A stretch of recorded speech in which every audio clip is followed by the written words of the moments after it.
পরবর্তী পর্ব নিয়ে আজকে আবার চলে এসেছি।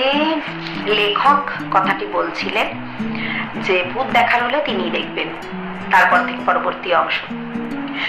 সেই খবরটা কিন্তু আমি কাগজে লিখে বের করব, তখন কিন্তু তোমরা পড়তে ভুলবে না, বা খবরের কাগজে সেই লেখা পড়ে ভয় পেয়ে আমাকে কোনো রকম দোষারোপ করবে না।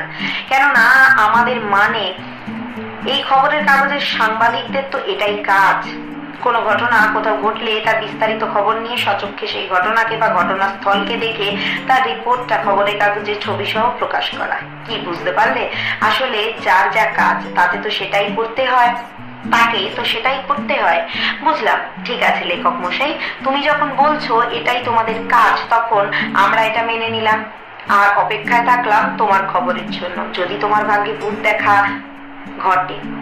এরকম যখন ভূতের খবরের লেখক ও এক শ্রেণীর অল্প বয়সী পাঠকদের মধ্যে ঠান্ডা গরম লড়াই চলছে আড়ালে আড়ালে পেনের মাধ্যমে, তখন এইরকমই দুটি অল্প বয়সী মেয়ে তাদের মাথার ভূত দেখার শখ জাগলো।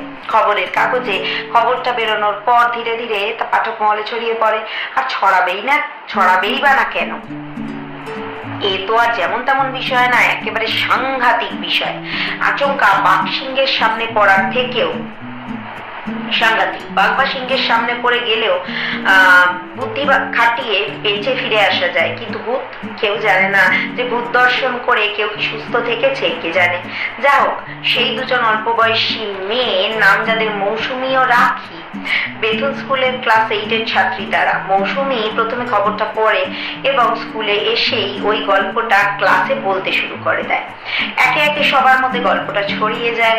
এই ভূত বিষয়ক গল্পটা চলতে চলতে বাদানুবাদ হতে হতে যখন একটু ঝিমিয়ে পড়েছে, তখন টিফিন টাইমে রাখি একদিন মৌসুমীকে আচমকাই বলে বসলো, আচ্ছা মৌসুমী, ধর যদি আমরা ভূতের দেখা পেতে চাই, মানে ধর আমরা যদি ভূতকে সচক্ষে দেখতে চাই, তাহলে কেমন হয় ব্যাপারটা? রাখির কথা শুনে জল খেতে গিয়ে বিষম খায় মৌসুমী। সে রাখিকে বলল এই তো ভূত তো আমি এখানেই দেখছি, আমার চোখের সামনে। রাখি একটু অবাক হয়ে বলল, এক্ষুনি দেখছিস মানে? কোথায়? মৌসুমী জলের বোতলের ছিপি বন্ধ করতে করতে বলল, কেন? তুই তো জ্যান্ত একটা ভূত। রাখি বলল, ধুত, বাজে কথা রাখতো। শোন না, আমি তো সিরিয়াসলি বলছি, সত্যি যদি আমরা ভূত দেখতে চাই। আজকে এই পর্যন্ত। আজকে জিনিসটা একটু কম বললাম গল্পটা, পরের দিন আর একটু বেশি পড়ার চেষ্টা করব। আসলে গল্পগুলো খুব বড়, মাঝে মধ্যে না বলতে সত্যি কথা আমার একটু পড়তে পড়তে গলা মলা না শুকিয়ে যায়, তো সেটা একটা মাঝে মাঝে ব্রেকের দরকার হয়, তো সেই জন্যই বলা আর কি। আর অনেকক্ষণ থেকে বসে আছি, তো অ্যাকচুয়ালি আমি চেষ্টা করি, তো